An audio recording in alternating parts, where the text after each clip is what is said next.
Havana. It is a city with a rich history that goes far beyond the tourist brochures. Its recent past is defined by revolution and isolation. Located right in the middle of the busy waters between the United States, Mexico, and the northern tip of South America, Havana has long been the most active port in the Caribbean. La Santa Trinidad, the largest ship of the Spanish fleet, was built here in Havana. 50 years after the triumph of the Socialist Revolution, which severed its ties with America, Havana now seems poised to reopen itself to the world. Struggling to develop the country, the Cuban people are hospitable people. Nothing is simple here, but that's precisely what gives the city its charm. It's a mix from around the world. It's a multicultural engine. Havana's beauty is unmatched. Its streets, its buildings, and its people are radiant and full of character. Although it seems to be frozen in time, there is a warmth to this secluded city you will find nowhere else in the world.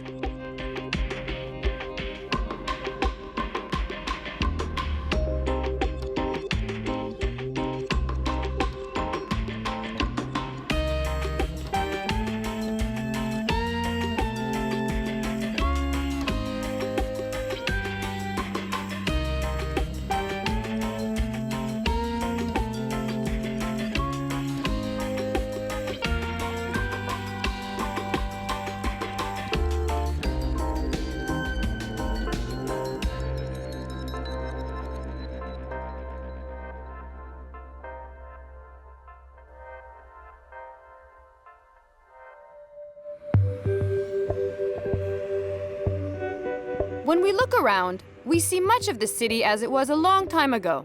Its lavish Spanish-style palaces and tropical villas must have been breathtaking when they were first built.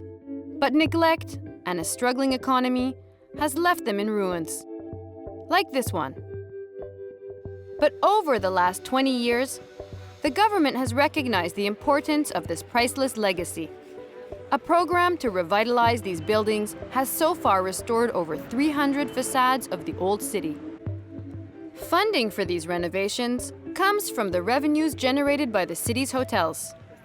Like everything in socialist Cuba, the hotels here are owned by the state. I tour the old city with Roy Heenan, a Canadian who is passionate about the city's transformation. When I first came here, the buildings were all in pretty bad condition. They were deteriorating, there wasn't enough paint, and everything was falling to bits. It's the historiador, really, who has rejuvenated the city while maintaining its integrity. The historiador, or historian, is a member of the Castro government in charge of Havana's restoration program. In order to restore the original facades of the buildings of the old city, they must be emptied and rebuilt. I was excited to meet this historiador, but since nothing is simple in Havana, after 4 days of delayed appointments, he was nowhere to be found. This looks like it could be new, but it's 60 years old. This house here and the one in front, they painted a mural of the same house with people of the time. They painted in politicians with costumes.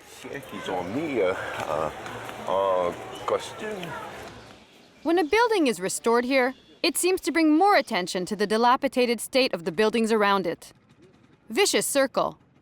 And restoring all of Havana, a city of 2.5 million people, is a colossal project. But it works, and it has created many jobs. The sound of hammers rings out everywhere in the small streets that make up the city. Here's a building I didn't expect to see here, the Royal Bank of Canada. That's what I call a fixer-upper.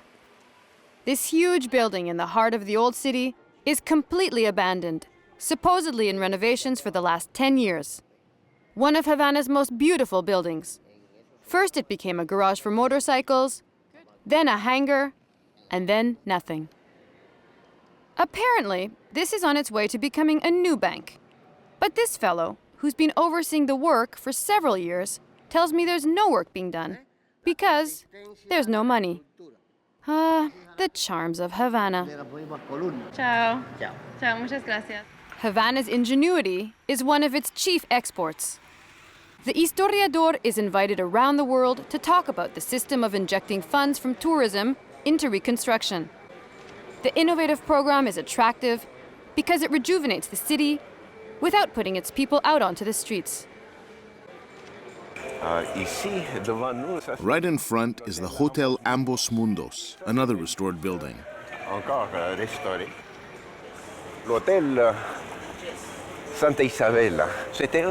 The Santa Isabella Hotel is one of the first hotels taken on by the historiador, mostly for tourism. It's beautiful, and they really gave it its original look. Señora, ¿cómo está usted? ¿Cómo le va? Muchas gracias. We'll take the elevator, which is obviously an old one. Gracias. Gracias, señor. Gracias. No, con un segundo, van a estarle sabroso. Que con más segundo. Regarde que c'est joli ici en haut. Look how pretty it is up here. You see all these houses that were rebuilt. It's great that they were maintained as active buildings, like they always were, full of life, with families and children playing below. Avec des familles, les enfants qui jouent en bas. The revitalization program improves all buildings, commercial and residential, and it is carried out with the utmost respect for the people. Unlike gentrification projects in the rest of the world, the government gives the houses back to the families once the work is completed.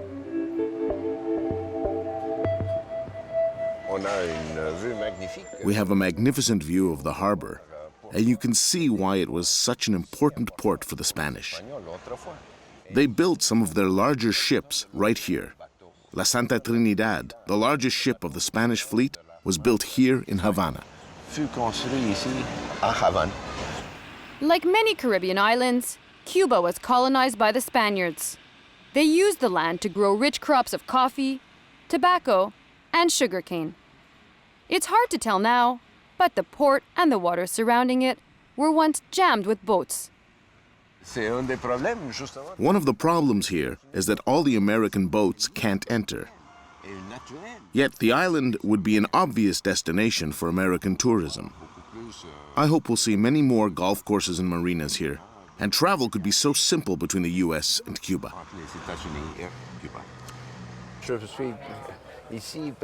I am here almost every month for business.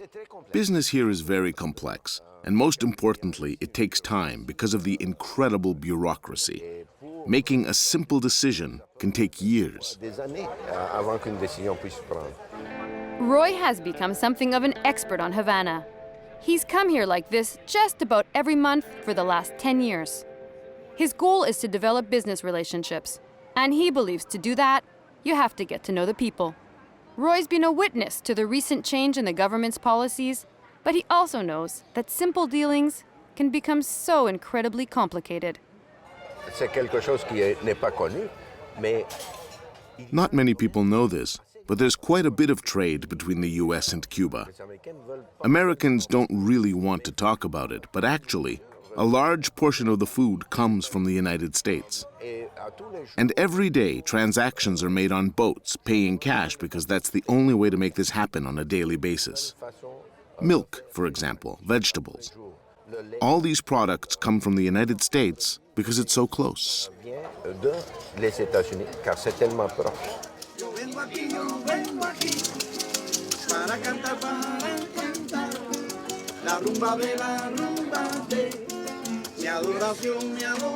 Oh my God.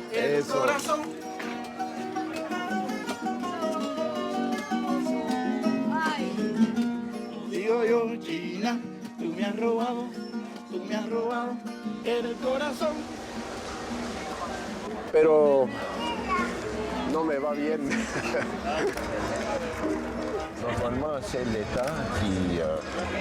Normally, the state makes all the decisions.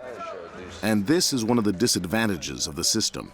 Partnerships are made for hotels in which the government gives the land and foreigners build the hotels. des étrangers qui construisent les hôtels. I am told that there are instances where foreigners were allowed to buy their land as such. D'acheter le terrain comme tel. But it's a very difficult relationship. C'est très difficile. One of the barriers to foreign investment is that the Cuban government is not willing to sell land.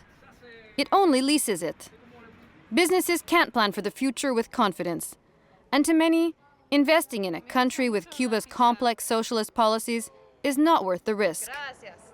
Tous ces petits boîtes que vous voyez là, All these little businesses you see here, they sell the products they make.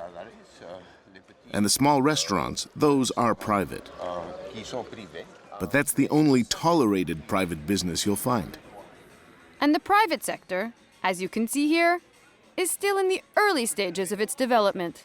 And it's private only up to a certain extent. Wages here are the same for everyone.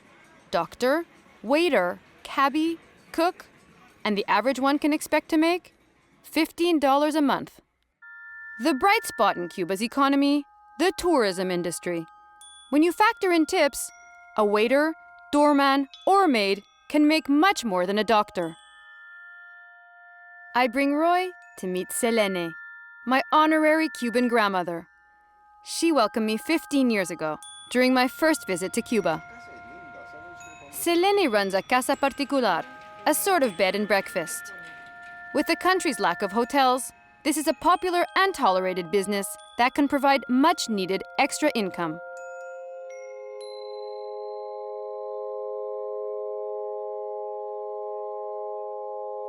Right out the window of what used to be my room in Selene's house, the Havana Libre Hotel. The highest point in Havana. Nice place to snap a few pictures. Narciso Sotolongo gives me access to the roof. Now vice president of a large hotel chain, Narciso spent 10 years creating tourism connections between Canada and Cuba. With the American embargo and the loss of Soviet aid, the Cuban economy has struggled in almost all sectors, except tourism. Wow. You see, from here, you can see that Havana is a great and vast city. There is El Morro, La Cabaña, Capitolio, the entrance to the city. There you have the Foxa, the building that has the most floors. Interesting fact.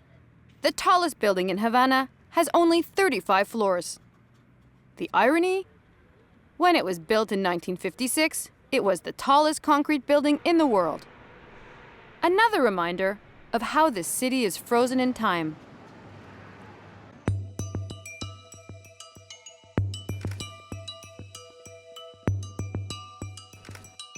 It is here that the Spaniards came with the gold they brought from South America. And it's from here that they left with their army to protect the steamboats from the pirate attacks. It's a city that has developed incredibly well because of marine activity. And later, during the 1950s, there was a wave of tourism development different from what there is today. When I began my work in 1989, it was a very difficult time for Cuba. It was the time when all commercial partners disappeared, when all the socialist countries fell, and the Cuban government decided to develop tourism. I think that when we decided to do this, it was a great challenge. There was no infrastructure, we lacked hotels, the labor wasn't trained, but we did it. The Cuban people are an extraordinary people, and we were able to pull it off. That's how it all started, and we made it into what we have today. In the 90s, the price of sugar dropped, and tourism became the economic mainstay of the country. Tourism is a way to be recognized. It allows friendships with other nations. Those who don't know Cuba lack information. But when they come here, they see that the reality is totally different from what people say about us. The Cuban people are hospitable people, struggling to develop the country and trying hard to do their best.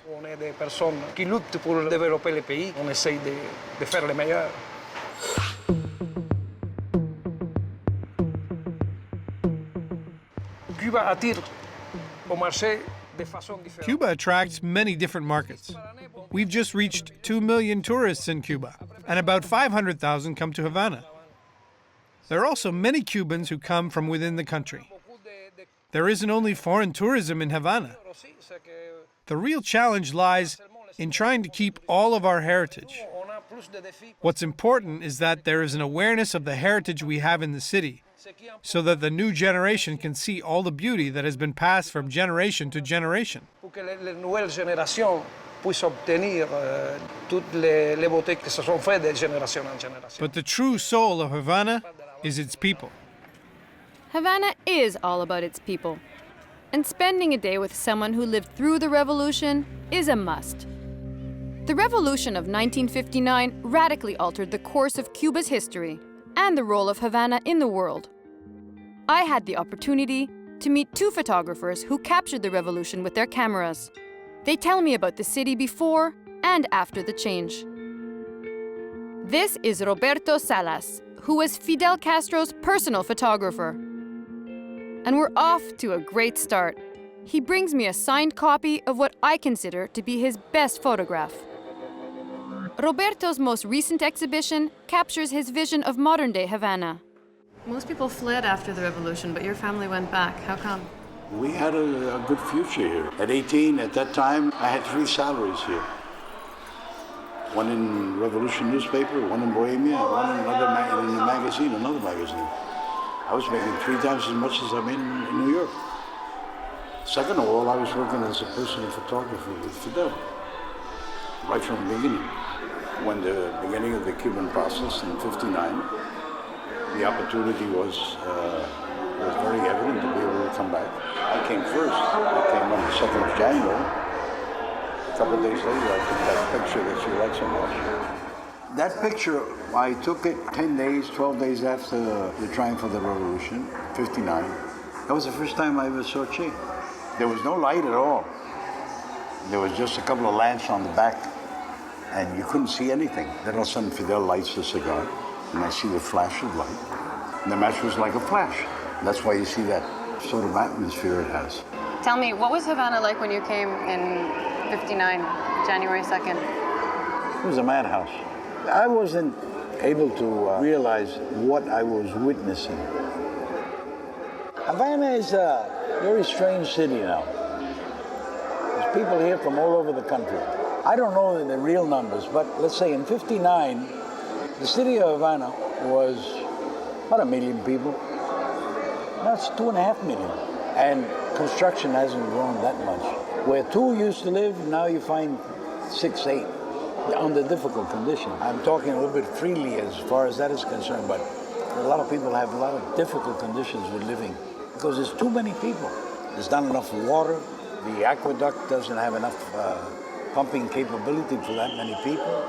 Electricity is a problem. Everything is a problem. Drainage. Everything is a problem. Going back to the olden days, did you realize the impact of your photos on the world? For us, it was a daily job. It was something we used to do day by day, and we didn't have any perspective as far as how that would transcend. This we find out years later. We were just fortunate to be at the right place at the right moment. The photos you took were so iconic. Do you think that it influenced the way people saw the revolution? It wasn't what we did, it's the use that they gave him. You can do something spectacular and you can lay in a drawer. Or you can do something which is not worth 2 cents. And somebody could take it and turn it into a phenomenon. Roberto takes me to La Fototeca de Havana to show me what Havana was like at the time. We're joined by Liborio Noval, one of the select few to have photographed Che Guevara after the triumph of the revolution. Were these pictures of them working and carrying sugar and cutting sugar, were these all set up? No, they used to do those things. Going back to Che. Che, for instance, Corda found out that he was testing a machine to cut cane. And they sent him to where Che was to take pictures of Che with the machine. And Che had already been there about a week working. Then when Corda came, Corda right away pulls out the camera and Che stops and says, What are you going to do? He said, I'm going to take pictures of you. He said, no, He you're says, aren't you going to work a little bit before? Work a little bit, and then you can take pictures. Corda spent 1 week waiting for Che to tell him to come to take pictures. That's how Che was. ¿Qué es el alma de La Habana? Hay algo en esta pequeña isla que tiene una cosa muy... There is something very special about this little island, something very beautiful. It's love for our land. I don't know if it's in the air, the sun, the nature, or the beaches. All this makes our identity. There's a feeling of belonging. And there is something that has always puzzled me. When I was traveling across the country for a few months, every time I returned to Havana, I needed to go to the Malecón, the Morro, or the Cabaña. Now, the same thing happens when I leave for just a few days. The Cubans, even outside the country, feel that they are Cuban. Incluso los cubanos que están fuera de Cuba sienten que son cubanos. Everybody thinks about the Malecón. I've seen people who haven't been in Cuba in 30 years. And all they think about is sitting on the Malecón, feeling the breeze of the air, and that's it. They don't think about anything else, just that.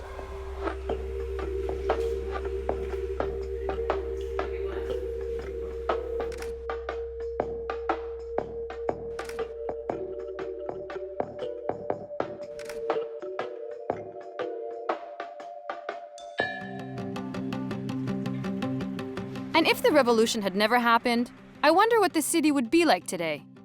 50 years later, what really defines Havana? And how do people deal with the good and not so good sides of the regime? Originally from Vancouver, Gregory Biniawski has always been enamored by Cuban society and has made it the subject of his studies. He's been here for 15 years and is married to a habanera. He takes me on a very revealing walk of the city. We're in a tunnel that joins the Malecón with San Lazaro. There are many apartments here, and the government wants to restore this building.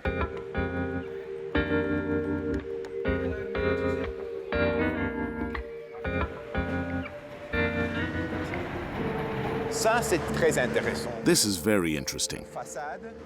It's the facade of a building with which the government wants to make a hotel eventually.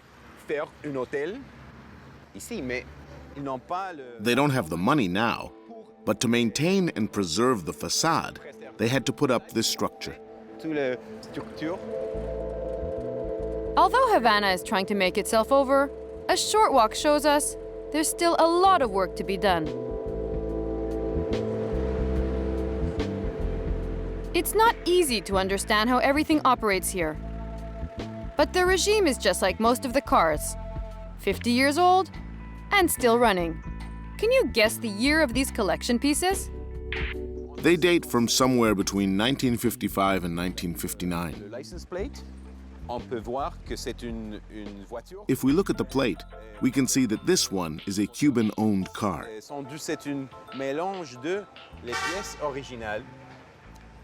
The engine parts are a mixture of original parts, of parts made by the Cubans with metal, and of Lada parts. It's a mix from around the world. It's a multicultural engine. In a glaring contrast from the rest of the world's throwaway mentality, Cubans hold on to what they have for as long as they can. Their keen sense of resourcefulness keeps these cars running. From the daily tinkering with engines to the subdivisions of their homes into half floors, they have become masters of making the most of what they have. It's a defining element of their character, and their emphasis on education encourages them to use their ingenuity to solve their problems. For instance, with their know-how in chemistry, they create glue from gasoline and styrofoam. The Cuban education system is effective and all-inclusive. The literacy rate here is 99.8%. The rate of resourcefulness is probably 100%. It's said that the intelligence that allows Cubans to run a car for 50 years is the same intelligence that fueled a successful socialist revolution right under the nose of the United States.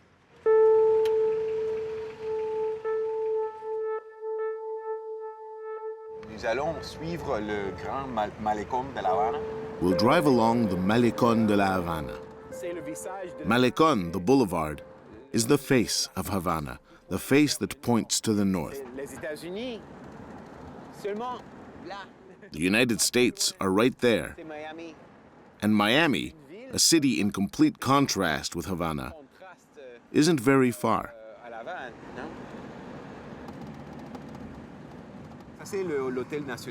That's the Hotel Nacional.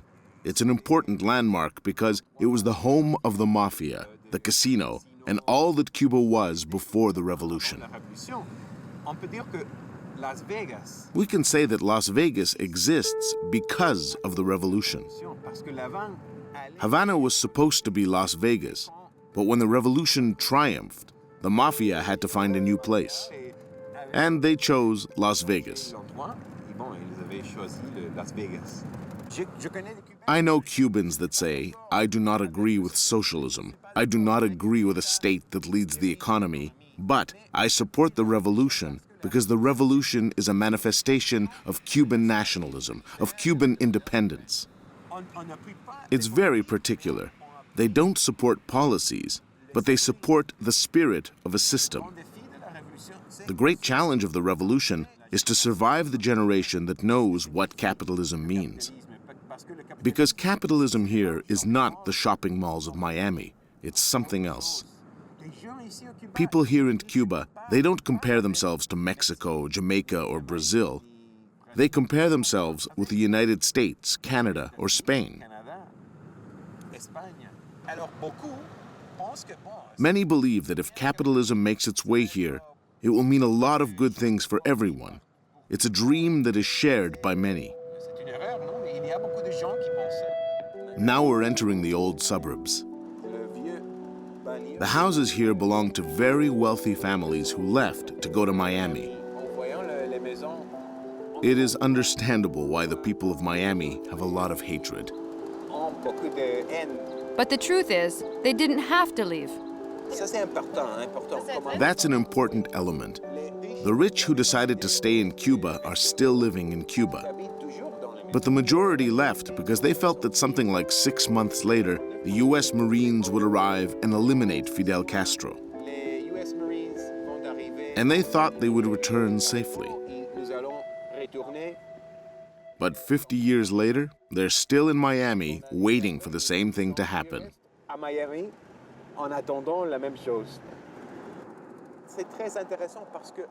It's very interesting because the big successes of the revolution, we can't see them in Havana. Havana before the revolution was a very prosperous city. You can see it in the architecture. You can see that before 1959, there was a lot of money in Havana. The priority was to help the poor in the countryside, because before the revolution, Havana was everything and the country was complete misery. There were no schools or hospitals. So I think that if you want to see the great successes of the revolution, you have to get out of Havana and visit the villages.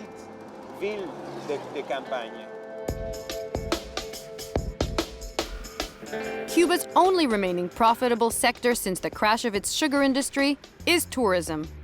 And there, to the north, are millions of Americans ready to spend top dollar for Havana's charm, beaches, and climate. We are entering the Bosque de la Havana.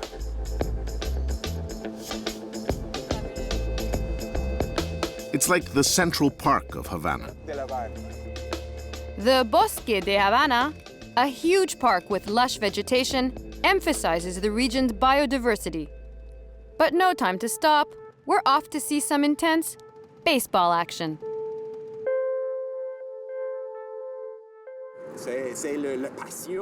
Baseball is a passion in Cuba. It's interesting because it's also the American national sport. This is an example of the common interests between old enemies. Cuba is baseball country, like the United States. And Cuba has the largest collection of old American cars in the world. And I think in the future, things will be reset between the two countries. I think that baseball will be a bridge between them.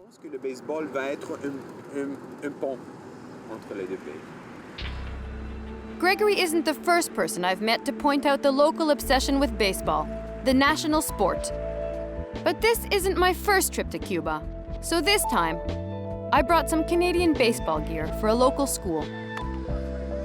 Baseball is nothing less than an institution in Cuba. Every boy dreams of making it to the big leagues. In Havana, the passion for the sport is everywhere. But without the money for proper equipment, the future big leaguers play with whatever they can find: sticks, brooms, or branches.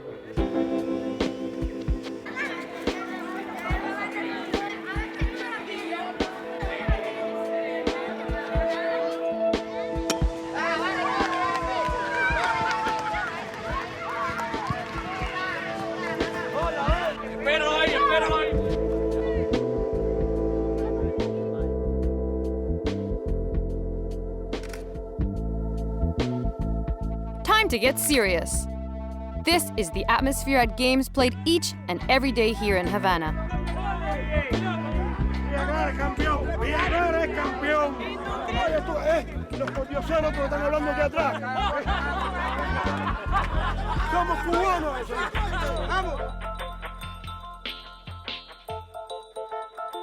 To get here by bus cost 2 pesos, and another peso to watch the baseball game. That's quite a deal, since a peso is equivalent to 4 cents. And in Cuba, a pound of sugar cost about 50 cents. A peso is symbolic. A peso makes it accessible to everyone. The crowd is very divided. The Havana fans are over there.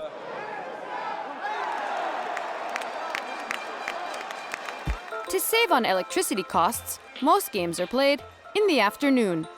No expensive lighting necessary. Even concerts are programmed during the day. Imagine all the electricity it would take to light up Revolution Square at night. Too expensive for Cuba. There's a campaign to save on electricity, so concerts are in the afternoon, despite the very warm sun, to save money. My guests are expatriate journalists who work for Granma, the 8-page Cuban newspaper with a daily run of 450,000 copies.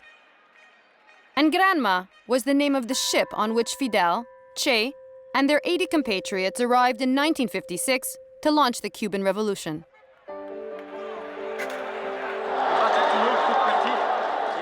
Cuba is very small, but even when we reached second place in the Baseball World Cup, the silver medal, people were angry because they wanted the gold.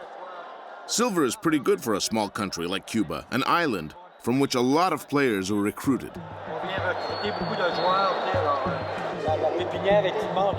The pool of players is huge. Some leave, but it's constantly renewed because there are high-caliber sports schools here. The fact that some players leave the country doesn't necessarily lower the level of the national team. The director of all the baseball teams in Cuba is still here. He was offered a lot of money, but he stayed here. Over the years, the country has lost many players to the United States, where they earn millions. Because even though the Cubans almost always reach the World Cup finals, the players, like everyone else in the country, are paid $15 a month. At first, it wasn't really a league because there were only 1 or 2 provinces playing. In Havana, they played a bit, but it all really started when the United States held a championship here in Cuba. Cubans aren't into bullfighting. They preferred to adopt baseball. The Spaniards said that the bullfight was the sport of kings, while the Cubans said that baseball was the king of sports.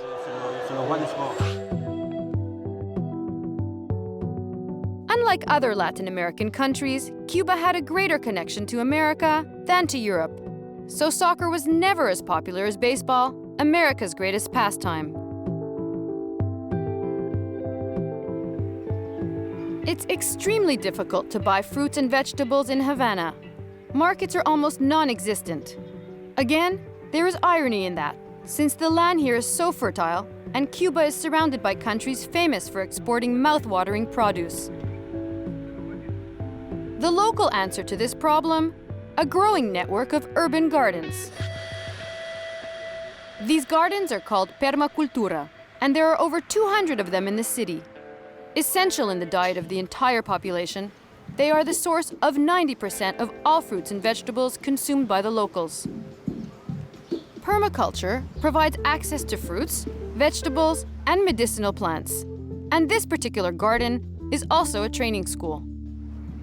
Sí, mira, siempre he tratado de hacer un diseño que me I designed a garden that allows me to grow things on many floors. nivele, creando I created a production area that incorporates the fruits at the top. Then, in the middle, there are a few edible plants that I can sell.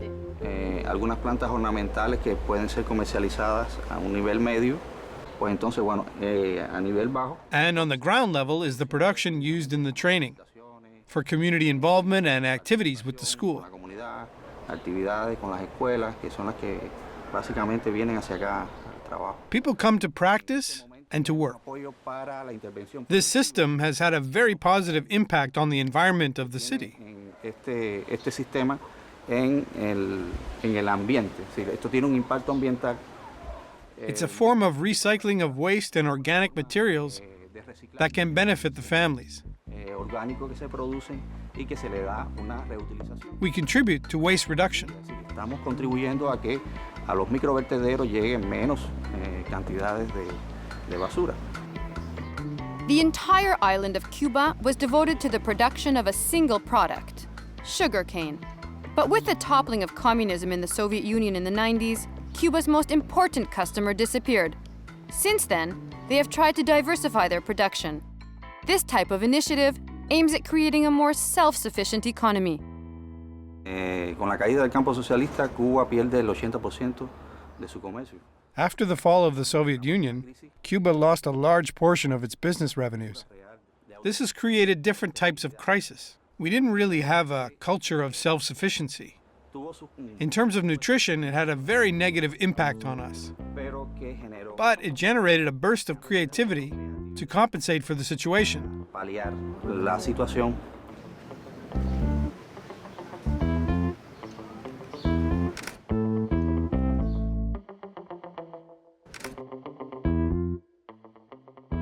Ya es como un proceso natural.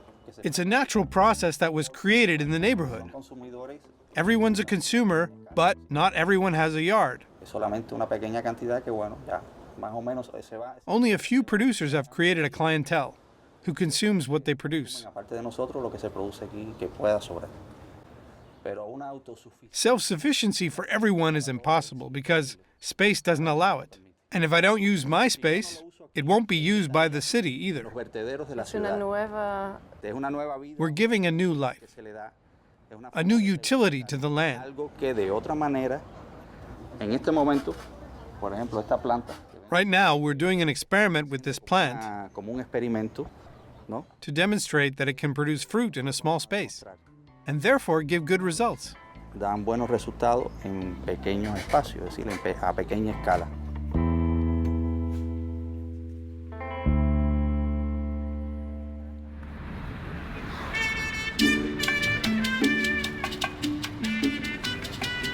Dance in Havana isn't just a pastime. It's part of the soul of the city. Here, we dance everywhere. Streets, bars, restaurants, hotels, and even rooftops.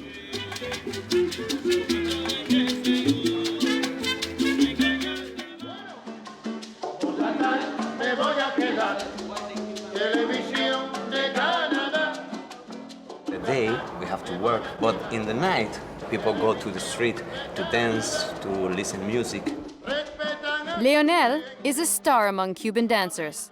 6 nights a week, he's the main draw at the biggest show in Havana, the Tropicana. But the Tropicana is really only for tourists. While a baseball game or a boxing match costs about 4 cents, admission to the big dance show cost $85. not exactly a local possibility. There is a national phrase here.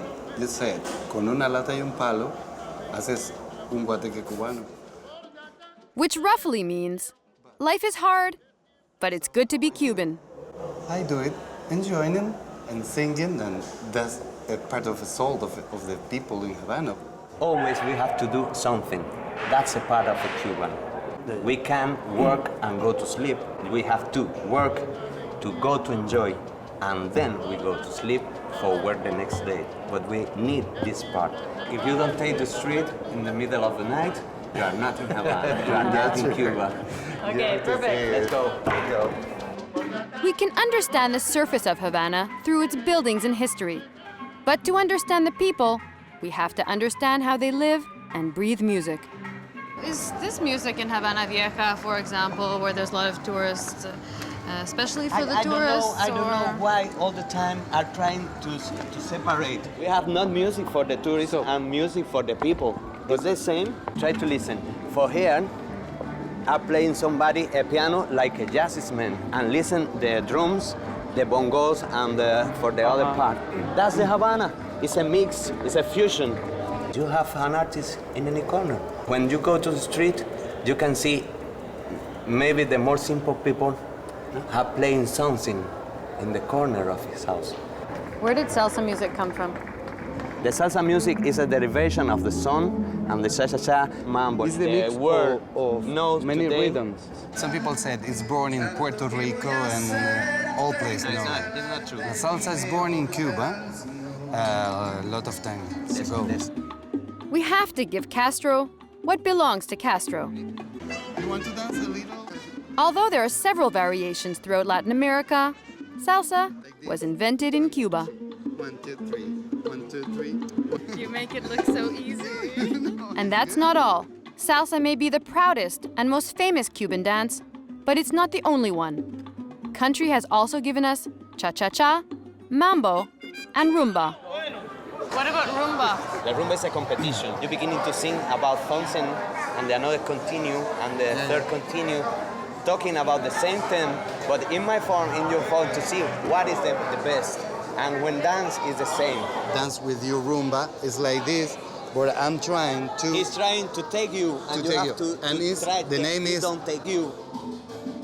Dance and music, without a doubt, are in the Cuban blood. Here, a child learns to dance on the same day he learns to walk. A nighttime stroll through the streets of Havana demonstrates how integral dance and music are to everyday life here. You know, all corners, you find music. Look at, that's the restaurant, and you can find music here too. Music. So I see that they put the Bee Gees on pause, and now the music is going to come back.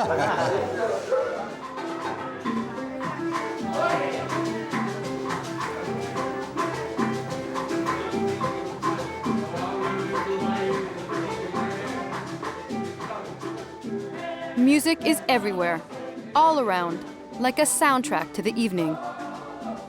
New street corner, new melody. And that's what life is like here.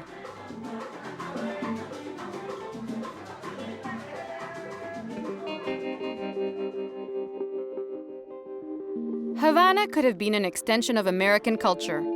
It was on track to becoming Las Vegas, before Las Vegas even existed.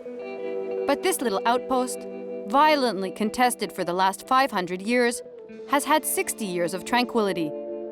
The revolution harmonized a volatile country and set Havana on a different path. In many ways, it's a snapshot, frozen in time, of that moment in 1959 when everything changed. The regime has struggled economically, but spreads what it has into the hands of everyone. It may not be able to last much longer, and the seduction of the tourist dollar may soon change things radically once again.